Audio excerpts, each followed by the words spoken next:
pain. To overcome that pain and struggle, he went into a kind of a conflict within himself. Can I think about this lady, have a kind of a lusty thinking, and forget this pain? So that was the last temptation of Jesus Christ. So first person said, is Jesus a person? In the history. The second person said Jesus Christ had issues with his temptations and all those things. I think this doesn't work. You have to go to the next slide. Okay. The third person is Dan Brown. And in the earlier years of this century, 2000 and so, Dan Brown's book, Da Vinci Code, has become a movie. And what is the whole concept of Da Vinci Code? You know, Leonardo da Vinci is a very famous painter. So in his painting of the Last Temptation, the Last Supper of Jesus Christ, he has Jesus Christ, and to one side of Jesus Christ is actually John, the beloved disciple. But they were sitting in a way, there is a kind of a V in them, V, alphabet V. And where the V was there the cup was placed. The cup where we have the wine. So Da Vinci tried to read into it and says this is actually a code. That we and the cup speaks about the relation between these two. In fact, the person who was sitting there is not John the Beloved, but Mary. So that was his whole concept. And Da Vinci says that Jesus had a son through Mary, and the Holy Grail is called the Holy Grail, the Holy Blood. That is still there in France. So that's the whole concept. So this is Da Vinci. And then Hugues Sconfield. Hugues Sconfield from Germany is an 18th century philosopher and a writer. He wrote a book, The Passover Plot. The name of the book is The Passover Plot. What is the whole book is about? It says that on the day, the Passover day, Jesus had a deal with Judas. And according to the deal, so after the Last Supper, as they go into Garden of Gethsemane, Jesus will slip away and Judas will behave as if he is Jesus Christ, and they will crucify Judas. But Jesus will escape. And Jesus will walk all the way to India. The northern part of India, you have a state called Kashmir. And in Kashmir, there is a city called Srinagar. In Srinagar, he met a girl by name Tabitha. He married Tabitha and he had 4 sons. At the age of 129, Jesus Christ died. And they tried to show an old tomb that's existing in the outskirts of the city called Srinagar. And he says, that is the tomb of Jesus Christ. So this idea was very much accepted by a group of people called Ahmadiyya group. That's part of Islamic world, and they believe that this is true, and they call Jesus Christ is only a prophet, but not the same. The other person with the huge hair is called Satya Sai Baba. He is from Andhra Pradesh. He says that he is the incarnation of Jesus Christ. He is the incarnation of Krishna, and he is the incarnation of Buddha. So he has these 3 pictures, Krishna, Buddha, and Jesus Christ. And he says, I am the incarnation of all these 3. So thereby, he tries to say that Jesus Christ is one of the gods we have in this world. So I presented to you E.R. Wilson, Cousin Sarkers, I presented to you Dan Brown, presented to you Hugues Sconfield, and this Sai Baba. This is an example to show that Jesus Christ's identity has been questioned a lot. So when I say like this, you can show the next slide. Okay? So that's the negative side. Now let me present to you the positive side. I'm sorry I'm having a lot of Indian examples, only the introduction, but once we go into the scriptures, it's not neither Indian nor American, it's universally one scripture. Okay? A couple of examples I'm showing here.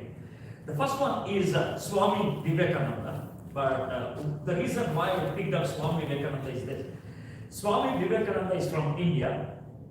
He's a Hindu fundamentalist. He's the first person to introduce Hinduism to the world outside India. He came to US in 1893. He was one of the plenary speakers in World Trade of Religions in Chicago in 1893. And he gave 3 lectures. And people appreciated him a lot. They said, the way you presented is awesome. And the idea evolved right in that after the presentation to create a religion which can bring in all top religions in the world, like Hinduism, Islam, Christianity, Buddhism. And they wanted to create a new religion. At that time, D.L. Moody was asked to represent Christianity. And D.L. Moody became so angry, he did not attend that conference, but he hired a couple of big grounds in Chicago, and he preached only one message for 15 days, only one message. And the title of that message was something like this: if Jesus is not Lord of all, he is not Lord at all. That was the title. If Jesus is not the Lord of all, he is not Lord at all. And the history says during those 15 days of preaching, nearly 100,000 people committed their lives to Jesus Christ. So that was his answer. But Swami Vivekananda was interviewed after the 3 lectures, and they were asking him only one question. The way you spoke was excellent. So we want to ask you this question: what do you think about Jesus Christ? And he said like this: as a man from Eastern Orthodox religion, I would say that Jesus of Nazareth, is the only righteous and just person in this world. And then he says, being a person from Eastern Orthodox religion, I would consider him as God and God alone. So he's a religious leader who said that Jesus Christ is God. And next comes Gandhi. He's called Mahatma, great man. And his autobiography is called My Experiment with Truth. That's the title of his autobiography.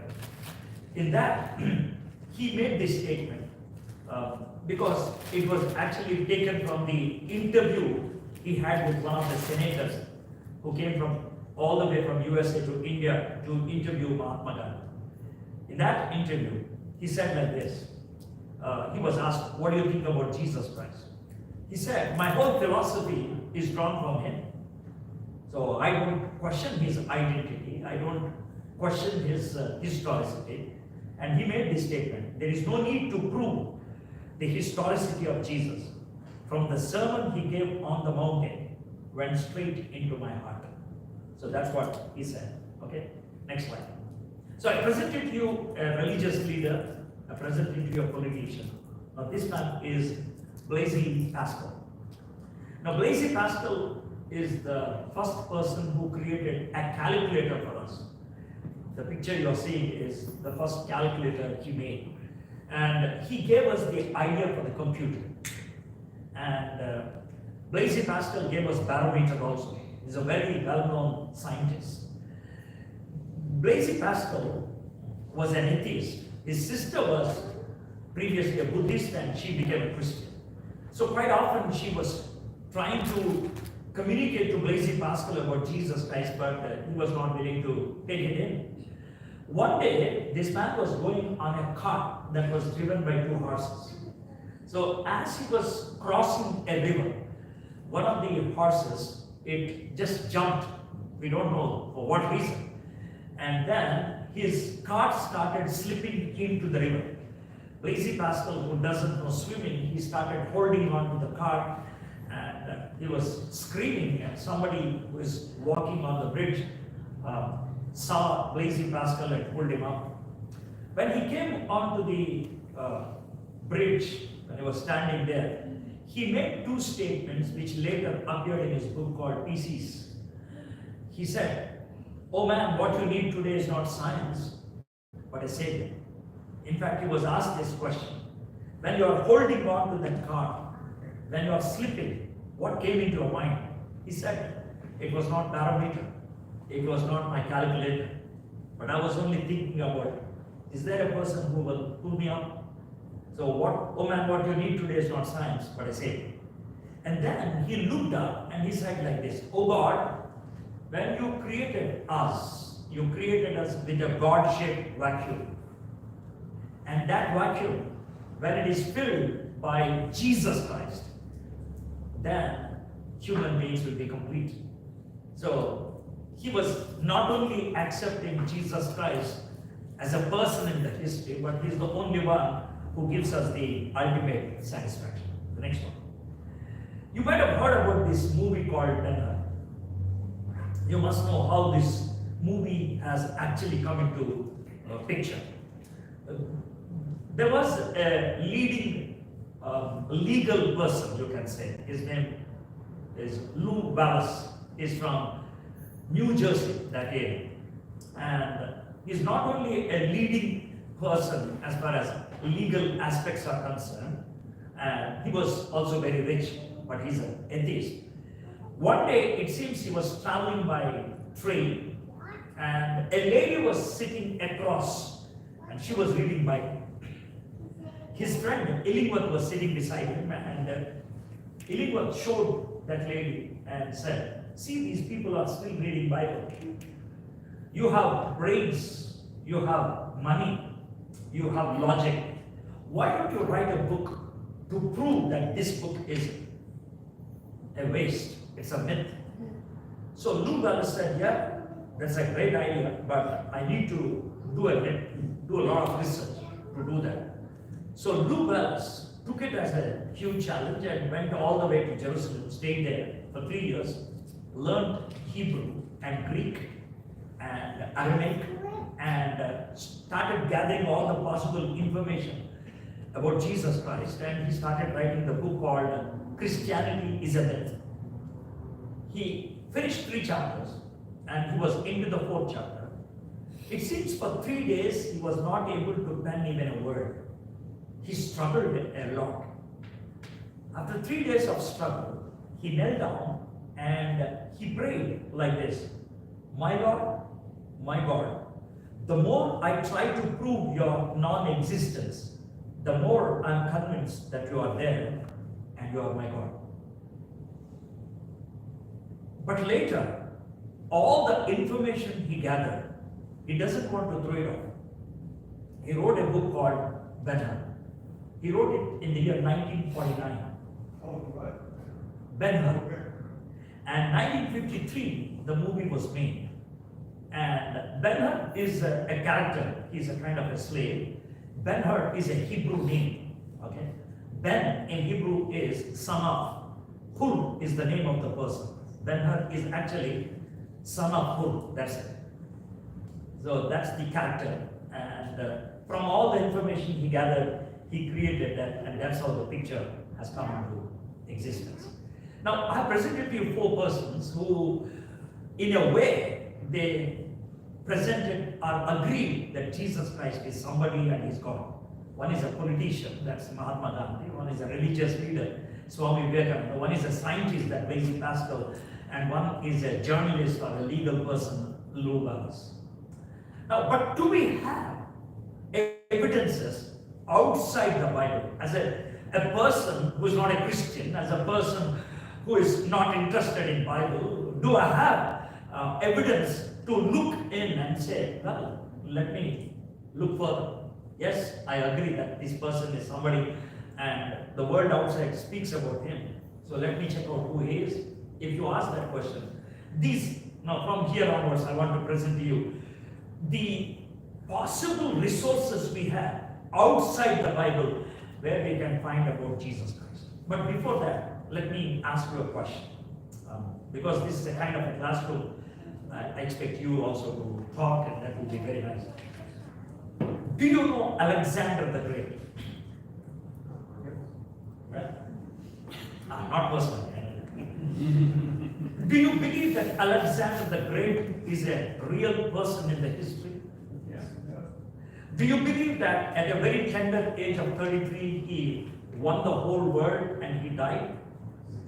You believe all these things? Yes. Do you believe the statement, naked I came into this world, naked I leave this world, was made by Alexander the Great? Yes. Cool. What all you believe, I also believe. But let me tell you the facts. Alexander died before 334 BC. 334 BC. The first literature piece, the first writing as far as Alexander is concerned was done 400 years after his death. It was done by a man called Arius in 110 AD. There is a gap of 400 years between the actual life and the first recording. But we all believe it as history and we don't question. But during the same time or at the same situation, we have Jesus Christ. Now let me present you the first book, the first one. The person you are seeing is Flavius Josephus. Flavius Josephus is a Jewish writer. He's not a Christian, by the way. He's not a Christian. And he has written two books. One is called Antiquities. The second one is called The Jewish Wars. So, what is Antiquities? Antiquities is the Jewish history from the time the Jerusalem temple was demolished the first time to the demolition of the temple in 70 AD during Emperor Titus. So, between these roughly about 500 years, what all has happened has been written in this book called the Antiquities. It has 23 chapters. In those 23 chapters, in the 18th chapter, this is what he writes. At that time, there appeared Jesus. Now, he's not a Christian. And this is not from the Bible. This is from a secular history book. At this time, there appeared Jesus, a wise man, for he was a doer of startling deeds, a teacher of the people who received the truth with pleasure. And he gained a following both among many Jews and among many of Greek origin. And when Pilate, because of an accusation made by the leading men among us, condemned him to the cross, those who has loved him previously did not cease to do so. And up until this very day, the tribe of Christians named after him has not died out. This he wrote probably in early 70s. If we look into the timeline of Jesus Christ, probably Jesus died in 29 AD. And this man was writing in early 70s. The gap between the life of Jesus Christ and the historical recording is less than 50 years. Less than 50 years. Now look at Alexander, about whom the first writing appeared after 400 years. And look at this Jesus, about whom the writing has come in less than 50 years. So, the closer to the event, any writing that is closer to the event, the possibility of being true is very high. You cannot write a lie at that close proximity, because people will be there and they will say, yeah, this is a lie, they will say. But you can create a lie after 100 years, because all the people who saw that person might have gone. So you can create. So this is the first example. The second one, can we look to the next one? This is Cornelius Tacitus. He's a Roman historian. I previously gave you the Jewish historian or the writer, and now this is Roman historian. Now he is writing in his book called Annals, book number 15. He was actually writing about the Roman emperor's history, and he had to write about Nero. I hope you believe Nero, who was emperor in 60s. Probably in 64 AD, Nero burned a part of the Roman city. His intention was to build a bigger empire, bigger palace. That was his intention. But it backfired. people started questioning who has lit up this, who has burned Rome. Nero was not bold enough to accept it, and he conveniently put the blame on Christians. He said it's the Christians who burned it. Because Nero the emperor said it is the Christians who burned, the whole Roman Empire became anti-Christian. And they killed, they tortured thousands and thousands of Christians. And Tacitus writes, Cornelius Tacitus writes, that Christians are seen as a kind of a toy where you can play with it. People were killed, and they made it as a kind of entertainment. One of the new or the novel ways of killing Christians at that time was this. These Christians in the evening at about 7 or 7:30, they used to be tied to trees, and oil used to be poured on them, and they used to be lit up. So they burn for about 30 minutes. So those 30 minutes, they will be used as candles in the garden. So Christians were killed like that. So he makes this statement, hence to suppress the Roman, he falsely charged with the guilt and punishment, most explicit tortures, the persons commonly called Christians, who are hated for their enormities. The founder of the name was suffered the extreme penalty by Pontius Pilate, procurator of Judah, in the reign of Tiberius. So this is the second one. And he was writing probably in 80 AD. So it's roughly again a gap of 50 years. Then, can you show me the next one? This is Pliny the Younger. You know Turkey. Way back 2,000 years ago, Turkey is it's made up of 5 different small nations, and one of them is called Bithynia. So this man, Pliny, is the governor of Bithynia, and he had to answer the emperor, the Roman Emperor Trajan at that time. You know, Rome was ruling the whole world, and everywhere they used to have temples. The emperor worship was there, and people used to come worship the emperor, and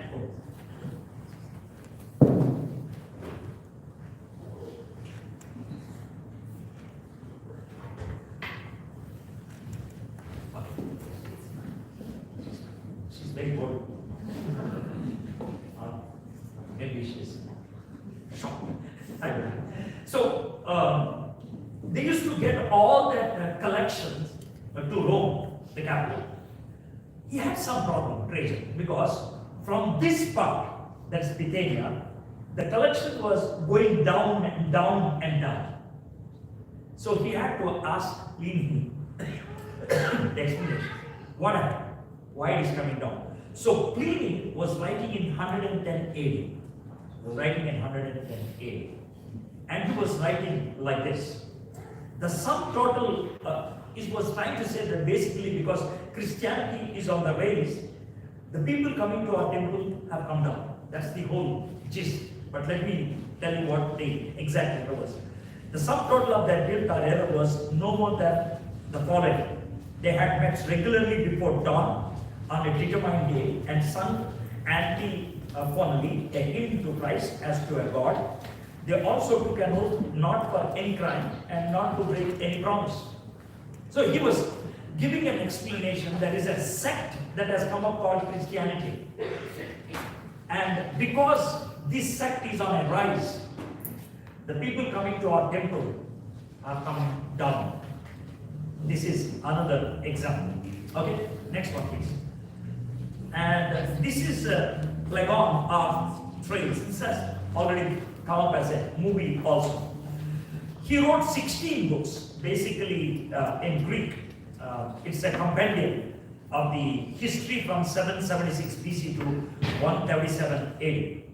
In that, he mentions, it became night in the 6th hour of the day, that is noon, so that stars even appeared in the heavens. What is this all about? What is he mentioning?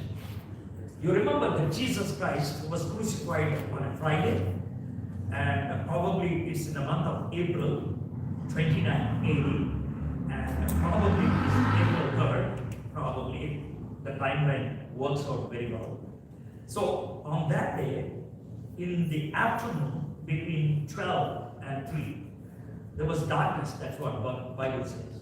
And now this man, as a history writer, he says he gathered information that people were even able to see the stars in the mid-noon. So he's mentioning about Jesus Christ and his death. So that's about it. Now from there he gathered that information. Next one. He actually gathered from this man called Thales. Thales is a first century historian in Koine Greek. Greek is of two types, Koine Greek and classical Greek. Koine Greek is the Greek which is spoken in the market. Classical Greek is the Greek which is used in writing books and all those things. So this guy, he has written in Koine Greek so that ordinary people also can read. He writes like this. People believe he wrote this in 53 AD. If that is right, it is so close, so close. Jesus died in 29 AD. He is writing in 53 AD. The time gap is only 24 years. So it's well within the time where the people who actually saw Jesus Christ were there. So he writes, Jewish people celebrate Passover on the 14th day of the lunar month. That's called Nisan. You remember Exodus chapter 12, when Israelites were in Egypt. God was speaking to Moses and he said, hey, till now probably you're following the Egyptian calendar. From now, I'm going to give you a new year. And this month will be the first month of that year. And that month is called the Nisan. Okay? If you want to find out when Nisan is according to the Gregorian calendar we are following, it comes between March and April. So during that time only we have this Good Friday, Easter. So Nisan, on the 14th day of the lunar month, Nisan, darkness and earthquake on that day in Judea is a miracle. Why he says it's a miracle? It cannot be a regular solar eclipse as it is not full moon day. It's a lunar day. On a lunar day you can't have solar eclipse. So he says there was a darkness and you can't just write it off as another solar eclipse. It cannot be. It cannot be. It's a miracle. By the way, he's not a Christian. He's not writing for the Christian audience. He's not writing for the Bible. He's a secular historian and he writes. Now, these all should give you confidence that enough information has been given to us outside the sacred writings called the Bible, where we have evidences for Jesus Christ. Now, next one is Suetonius, the Roman historian. He lived between 69 AD and 122. First mentions about Jews being expelled by Claudius. You have in 1 Corinthians chapter 18, Paul going to the city called Corinth. When he went there, he came across a family, Aquila and Priscilla. And because both of them are from Jewish background, because both of them are following the same trade, that is making of tents.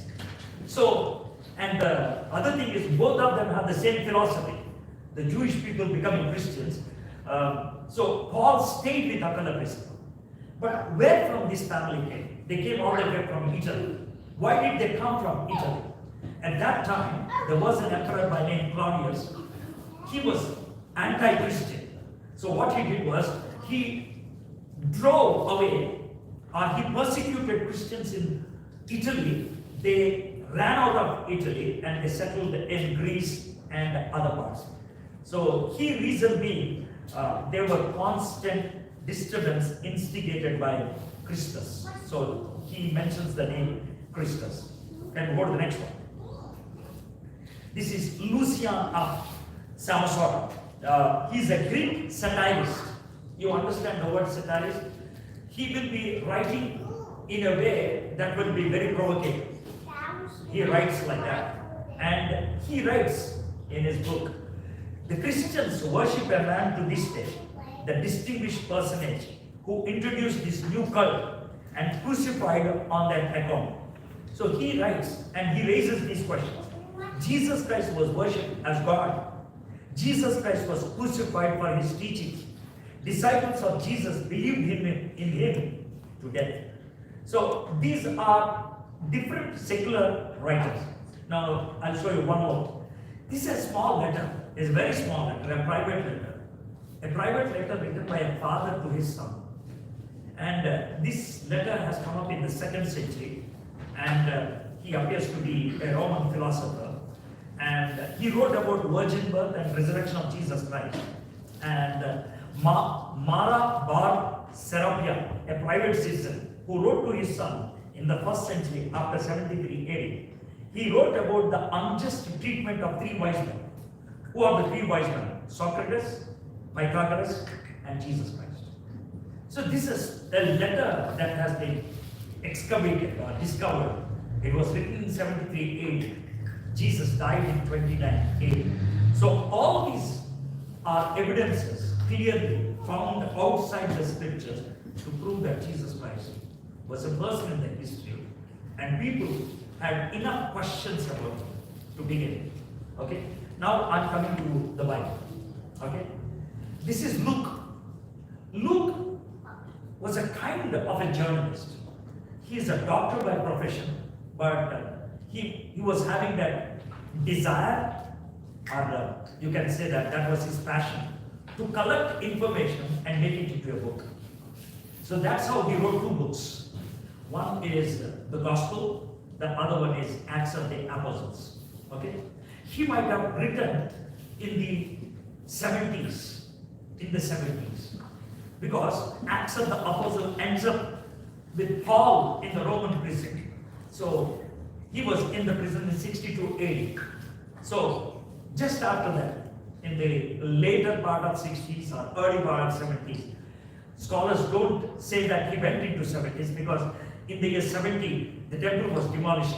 If he has written after 70, he would have mentioned about it. So people believe he might have written in 67 or 68 AD. So he wrote these 2 books. Now that's about Luke. But let me come to you regarding the person who is in the other side. His name is William Mitchell Ramsay. He's a William Mitchell Ramsay. He's from Scotland. And he has 9 doctorates. He's a very learned guy. He has over 53 awards given by great societies in this world, including National Geographic. He's an archaeologist, basically, and all the related topics. But he was a radical. He never believed in Jesus Christ. So his friends came to him and said, "You are a very learned person, and your writings are even accepted by the Queen and the King of England and all those people. So why don't you make a statement about Jesus Christ and say that Jesus Christ is a myth? Why don't you do that?" He said, "For a person of my caliber to make a statement of that nature, I need evidence." So he picked up the Bible and he started reading it. He came across these 2 books written by this man, Luke. And after reading these 2 books, he was very much interested. He says like this, "I want to investigate upon these 2 books, because this man, whoever he is, if what he said is true, he wrote 1800 years ago. 1800 years ago in these 2 books, he mentions 9 islands, he mentions 53 cities, he mentions the names of 28 countries, 53 cities, and 9 islands. And the way he describes, the way he explains, it is very much possible for me to go and investigate. Like, he says this island is this far away from that island. This island is towards this side of this island. So he was actually giving the geography. So let me go and check it out. Even if there is one mistake, I can tell the whole world, you cannot believe this. So he went there and he started investigating. He went to Turkey, he went to Greece, he went to Israel, and he looked at all the possible cities islands that were mentioned in these two books. After the investigation, he was standing on the shores of one of the cities in Greece, and he was looking at the ocean, and he said, it seems like this. This man, he was writing 1800 years ago, but the precision with which he wrote is mind-boggling. Even after 1800 years, was not able to find a mistake. If there is no divine element in this, he wouldn't have written this. And that's how William Mitchell Ramsden believed in Jesus Christ, and in fact, he wrote a commentary on Acts of Apostles, which the Bible scholars study today. Okay? And let me bring you the next biblical account. Matthew and Mark. These are considered to be the earliest gospel writers. Probably they wrote before 68. Before 68. Why mentioning about 68? See, if you take the timeline of Jesus Christ was probably born in 4 BC and died probably in 29 AD. And these people were writing in probably between 55 and 58, Mark and Matthew. So, people who met Jesus Christ, people who experienced Jesus Christ, who saw Jesus Christ, were still alive at this time. At that time, the Gospels were in circulation. If the Gospels were having false account, people would have said, no, this is not right. So this is another evidence to say that Jesus Christ is a definite person in the history, and the Gospel accounts should be considered as a historical piece, and we should believe it. Okay? Now this is the basic introduction I have given. Having given this introduction, who is Jesus Christ? Why Christians believe him to be the Savior? Why the Christians call him as God and Lord? What is so special about him? So this is the main question. To answer this question,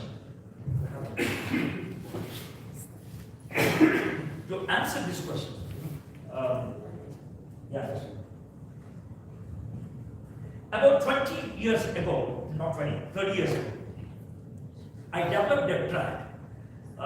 The track basically debating philosophically, and I raised these questions. You can also think with me, and we will progress. If somebody is great, what are the basic things he should have? Imagine Joe Biden coming to Seattle. For Joe Biden to come to Seattle, there must be at least 1 month or 2 months of preparation. There will be an advance notice. He won't come all of a sudden unless Bill Gates dies. He won't come like that. It has to be with a lot of preparation. So any great person to come to a particular place, there has to be a preparation. That's not logical. Number 2, the very entry into that place is spectacular. Number 3, the time he spends will have lot of specialities.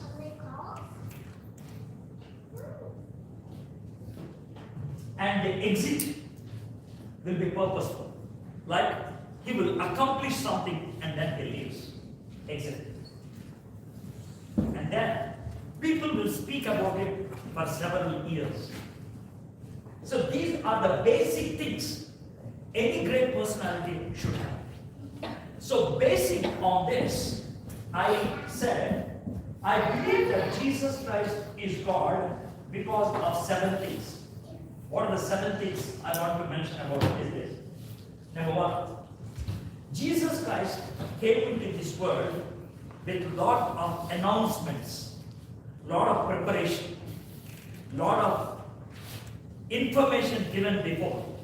But if I have to give it in a biblical way, I will call it as prophecies. That's number one. Number two, his entry into this world is spectacular. Unusual entry. That's virgin birth.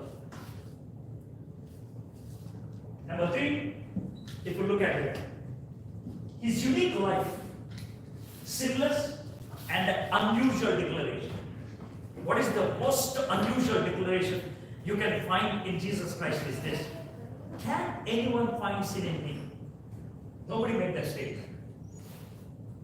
Can anyone find sin in me? That's very unusual.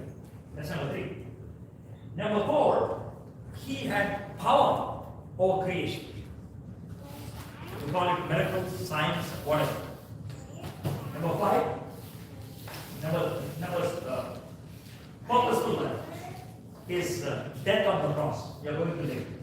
And then finally, the ultimate proof of power is resurrection. 1, 2, 3, 4, 5, 6, 7. Okay. One more should be there. I think it's not coming up.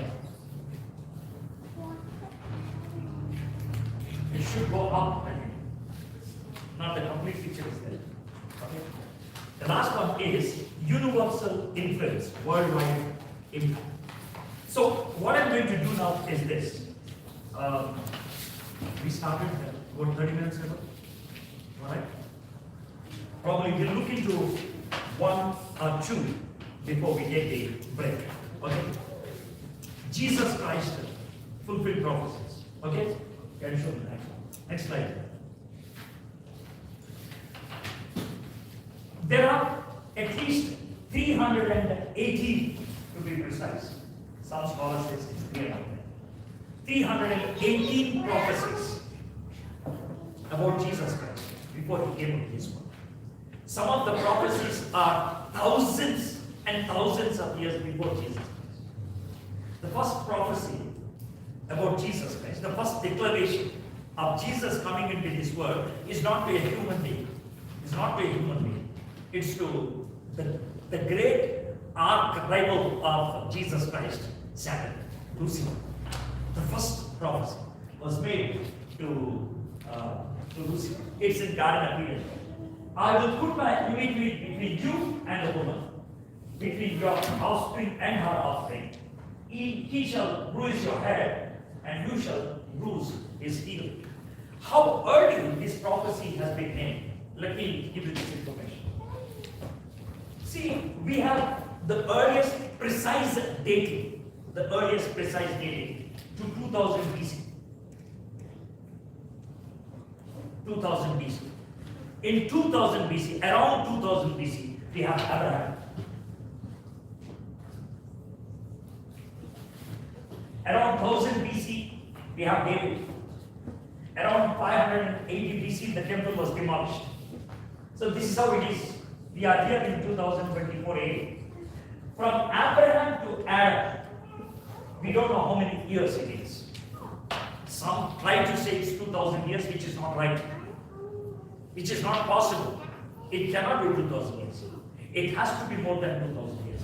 So most of the biblical scholars who did various other studies say it's between 15,000 to 20,000 years between Abraham and Adam.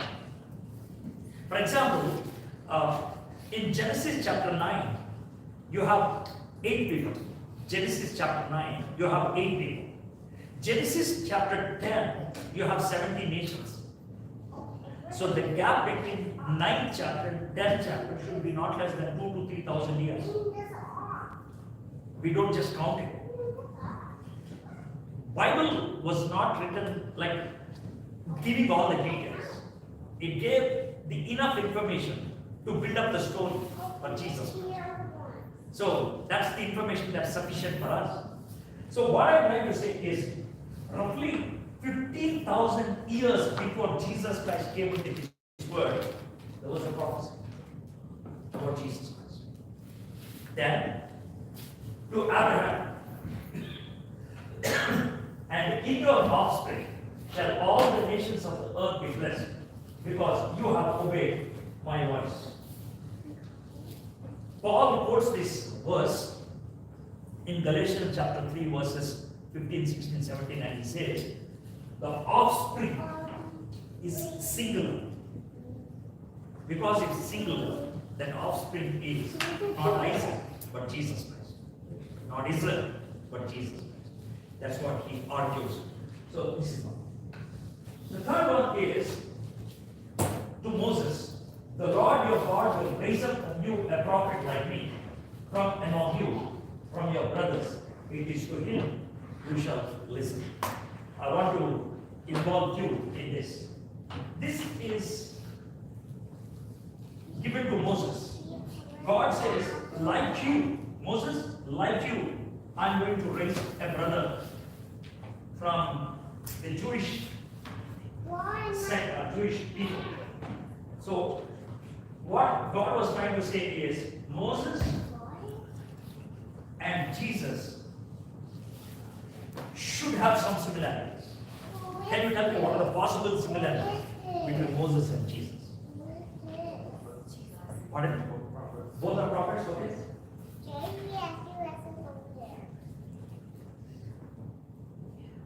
Then, both did miracles, okay?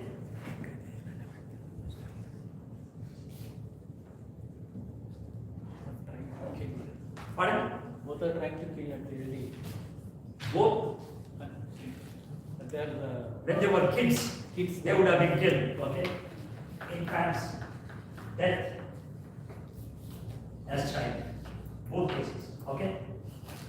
He led the people from Egypt to the promise.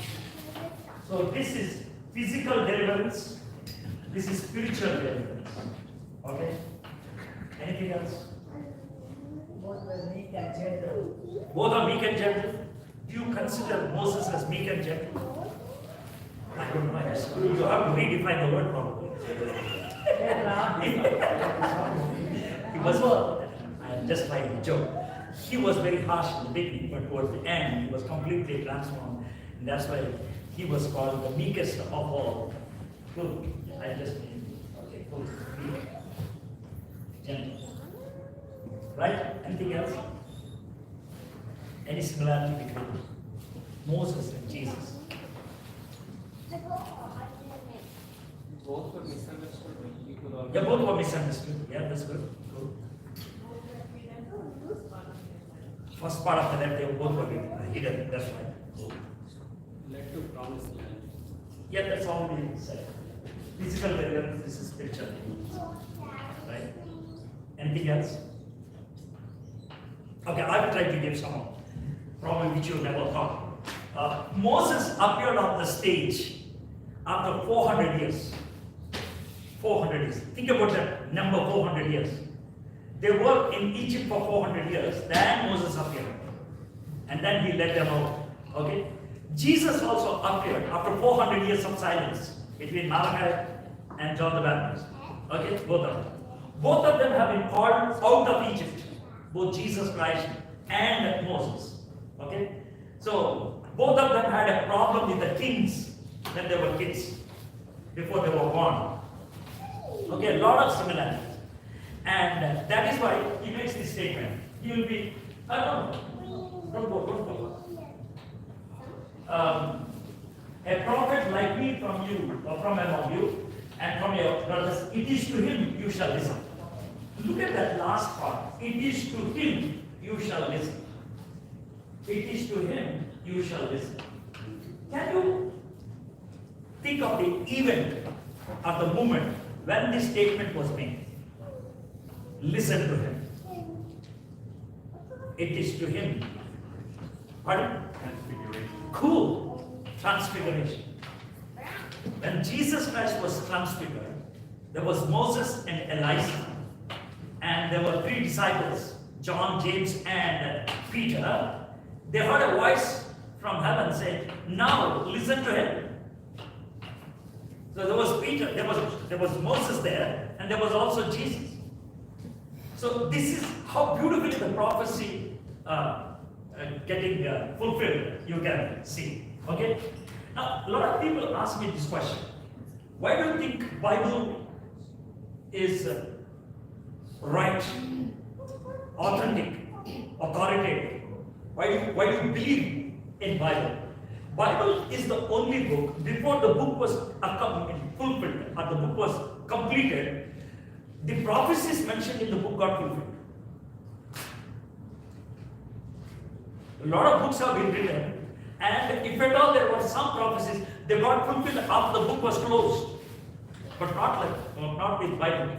The Bible is still in progression when the prophecies got fulfilled. So people have to accept from there. Okay?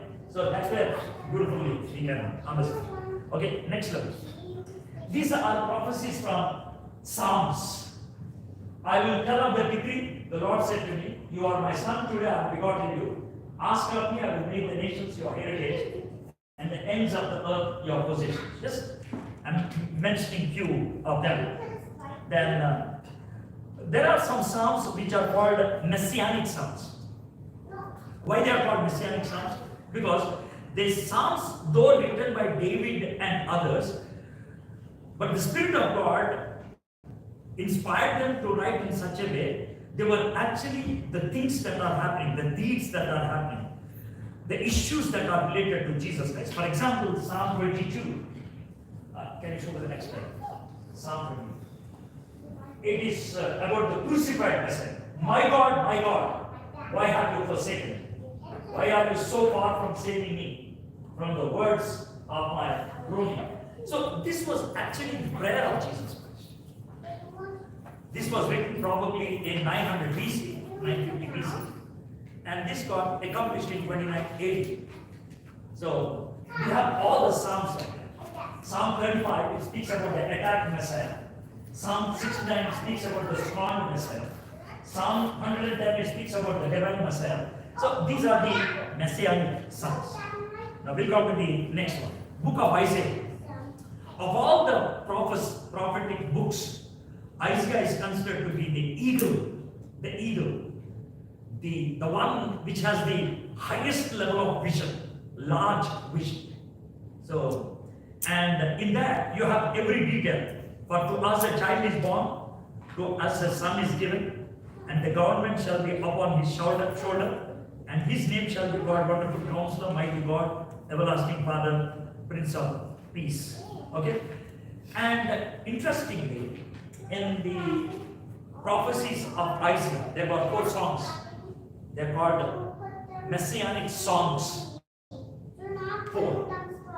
And I'll look into one song in detail, and then we will probably finish with these prophecies. If you have your Bibles, open with me to Isaiah chapter 53. This is one of the messiahs.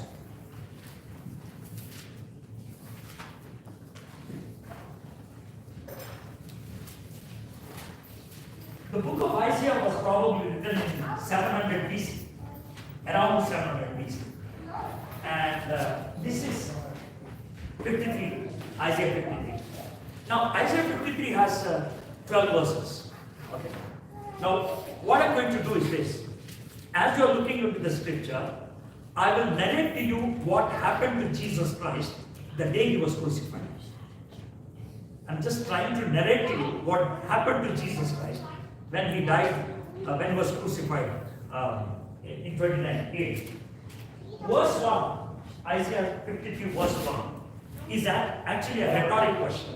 What do you mean by rhetoric question? The way he is describing the Messiah, people would definitely say, "Oh, you call this as Messiah?" We don't believe it. We don't believe it. That's how he starts with in verse 1. Now verse 2. Verse 2, he presents Messiah as a tender shoot that is coming out. What exactly is this? See, Jesus Christ, after he spent with his disciples, he went into the Garden of Gethsemane. Okay? In the Garden of Gethsemane, he was praying. He was talking to the Father. If I have to make that prayer in the contemporary terminology, it should be something like this. Father, I don't want to die on the cross. Father says, why? I don't want to. Why? If I go on to the cross, you'll be separated from me. I don't like it. I don't like it. The Father probably says, but that's the purpose for which you have gone there. Yeah, I know that. But somehow, I'm struggling. I can't handle this. So it went on for some time. He was so stressed. Probably he was biting his teeth. I don't want to die! He might have screamed like that.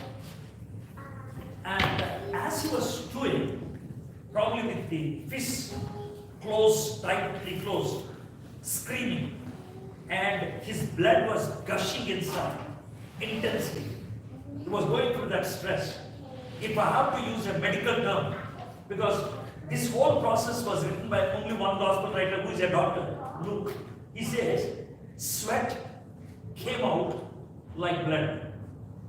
And technically it is called hematodrosis. That means the blood gushed out. So that's what he's writing in verse 2. And then verse 3, he speaks about he's been denied by everybody. That's Judas and that is Peter. Okay? See, he's writing in 720 BC, 700 BC, and this is exactly the order that has happened in 29 AD. Verse 4 and verse 5. He speaks about the scourging, how he was beaten, how he was tortured. And then verse 6, he speaks about how people went astray, left him out. That was the time he was mocked at. They were spitting on his face.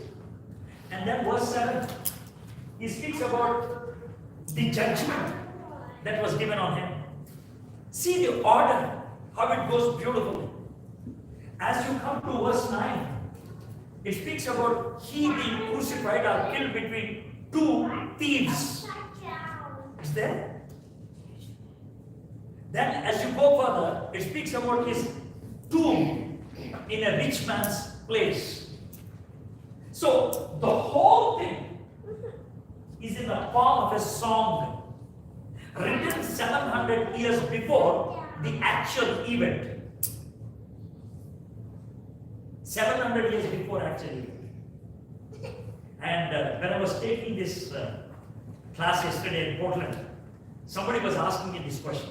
Sir, I think we don't have prophecy regarding resurrection of Jesus Christ. I said, no, the prophecy is also there regarding resurrection of Jesus Christ. Can you read? Somebody read verse 10 for me. Verse 10. Yet it pleased the Lord to prison, he hath put him to grief, and thou shalt make his soul an offering for sin.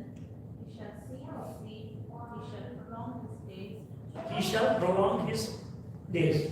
About whom he is speaking? In the 9th verse he is already killed, in the 10th verse he is already buried, and in the 11th verse he speaks about his life and days to be prolonged. What does it mean?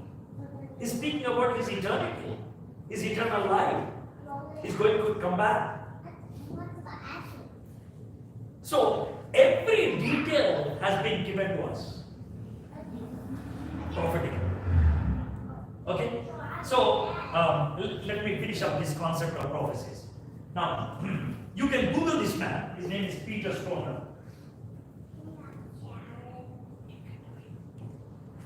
He's a mathematician.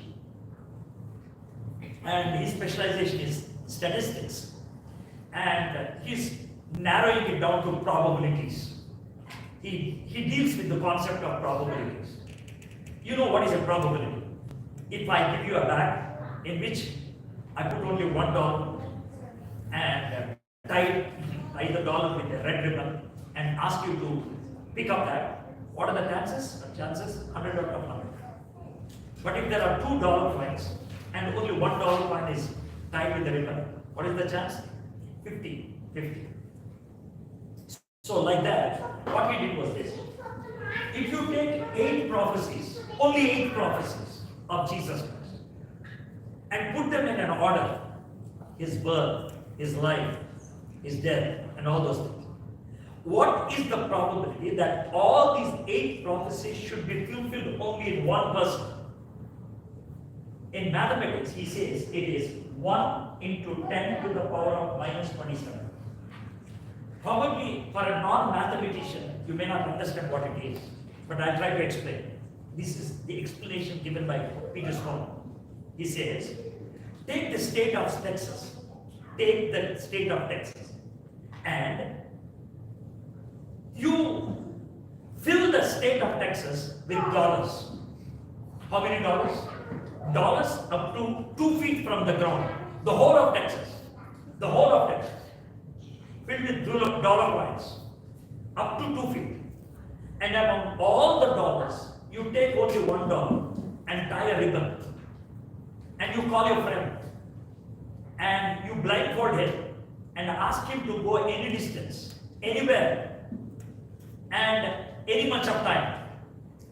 Then he has to pick up only 1 coin. Among all the coins in the Texas, what is the possibility of your friend picking up the coin which has the red ribbon? That is the probability 1 into 10 to the power minus 27. If you take only 8, but we have 318 prophecies, all getting fulfilled in one person, Jesus Christ. So that is the unusual preparation nobody ever had in this world. Nobody ever had. So that is the reason number 1 for me to consider Jesus Christ. Okay?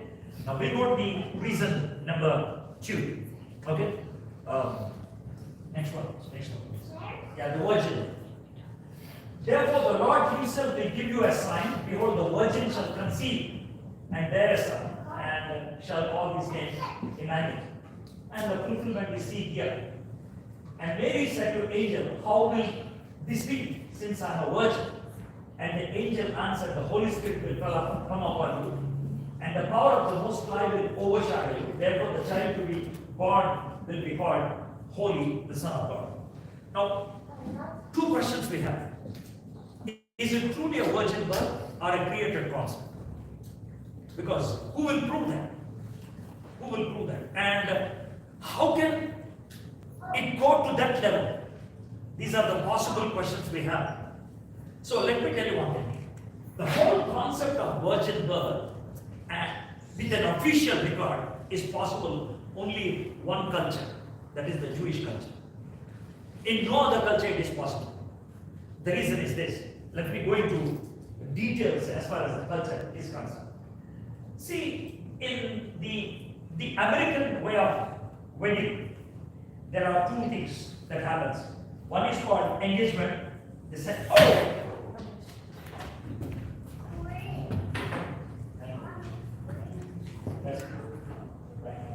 one is called the engagement.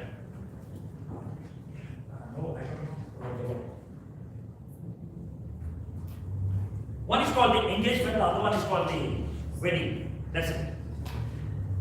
But Jewish, the Eastern culture, wedding has 3 concepts. 3 concepts. One is called engagement. The second one is called betrothal. The third one is called wedding. 3. And when these 3 happen, also you should know. Usually engagement happens before 6 or 7 years in the Jewish concept. Before 6 or 7 years. And when the betrothal takes place, it's usually between 13 and 14. Why? When the engagement, for example, Mary and Joseph. Imagine Mary's mother and father, Joseph's mother and father, they said, okay, we will engage these 2 kids. When Mary has entered puberty, probably she's 13 or 12, whatever it is. So after puberty, they wait for 1 year. After 1 year, this betrothal takes place. On the day of betrothal, the man and woman are called wife and husband. On the day of betrothal. But they will be asked to be very careful about one thing. What is that?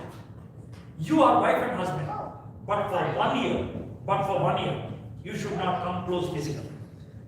If you happen to come close physically, if 2 witnesses come and say, I have seen both of them coming close physically, you will be taken outside the city and you will be stoned to death. That is according to Leviticus. So this is called the testing period between betrothal and wedding. There is 1 year gap. So Joseph and Mary were betrothed. They were called wife and husband, but they should not come physically close. If they will be stoned to death. That was the moment Mary encountered Gabriel. And that is why she was shocked. How will this be since I am a virgin? And the angel answered her, the Holy Spirit will come upon you and the power of the Most High will overshadow you. Therefore the child to be born will be called Holy, the Son of God. So her whole worry was this: I have to be virgin till I meet my husband after 1 year. If I am not, I will be stoned to death. And Joseph, when he came to know that she is conceived, he wanted to silently leave her, or else he will also be stoned to death. He wanted to escape. Now, can you see the whole concept there? So that's a clear indication that the birth is definitely to a virgin, and it's possible only in a Jewish community. In no other community it's possible. And the whole question is this. I want to make 2 statements. You tell me which is right. He's born to be a virgin, therefore he is God. That's my statement number 1. Statement number 2, he is God, therefore he is born to be a virgin. Which one is right? He is God, therefore he is born to a virgin. It's not the virgin but that proved the divinity. It was necessary. It was necessary. So he came into this world in that way. That's an unusual entry into this world. Okay? So I'll take a break here and we'll come back again. If you have any questions to this level, you can ask so that we can confidently go to the next one. Please just please. You said Vivekananda said Jesus is God. So what is the source of it? Chicago Addresses. Sorry? Chicago Addresses. That's the name of the book. Oh, okay. That's it. Chicago Addresses. Chicago is the name of the city. Chicago Addresses. Oh, okay. Right? So that's it. And did he believe in Jesus? That you have to answer. I don't know. Even I don't know. He made that statement. Gandhi also made statements about Jesus. But he didn't believe in I don't have that. I don't know how to answer that. Only when we go there, we have to find out. There is no reference of them following Jesus. And they made statements. Sarvapal Radhakrishna, Yeah. Swami Vivekananda, okay, and Mahatma Gandhi. They all made statements about Jesus Christ. But are they truly believers or not? I don't know. I don't know. But those are the statements that are in black and white. That's why I'm taking. What are the statements I quoted? They are in black and white. That's it. But I can't go into the life and say that is from their heart. I can't. I don't know. So like it may or may not be trustworthy. The statement is trustworthy. His life I don't. He said something. That's it. It doesn't That's it. count for anything. I just want to take the statement. That's it. Yeah. Yeah, if I'm a non-Christian, what are my avenues to say Jesus is God? That's what we are trying to do. So, We haven't accomplished yet. We have only started. yeah. So you gave few references like politicians. So So the atheists, I gave all the information. There were atheists, there were religious leaders, there were politicians, there were journalists, different kind. So if I'm an atheist, I have to do whatever the path they follow. It's up to you. How am I to decide? You have to come to the truth. Yeah. So how do I follow that? So where do I start? That's what I'm doing now. The whole process is that way. The whole process is that. Your question is my talk. Okay? It is, you have to wait for 6 hours. See, I began something like this. I said, I am starting with the presumption that you don't believe in Jesus Christ. And I started. Yes. Got it? And I'm still pursuing. And in this process, if you have any doubt, you can raise. I haven't accomplished it yet. I haven't come to the conclusion that Jesus Christ is God or not God. I did not come to that conclusion. I'm still investigating. I'm doing an investigation as if I'm a non-Christian. Got it? That is it. So first thing was prophecy. That's it. So because 318 prophecies were fulfilled, that makes Jesus God. I did not say that. This is one of the facets. I'm taking 7.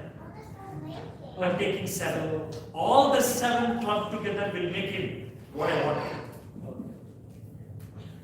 If you take one, you will find in Krishna, you can find in Rama, you can find in Allah, you can find in Muhammad also.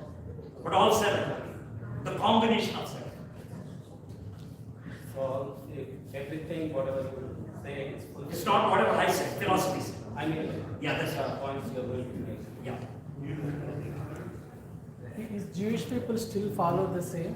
But, Yes, still even today. That's right.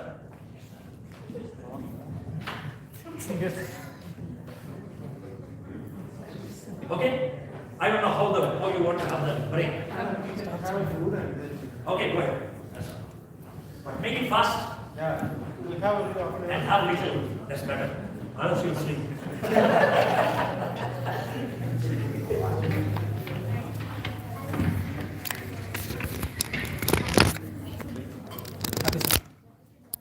అవ్వలేదు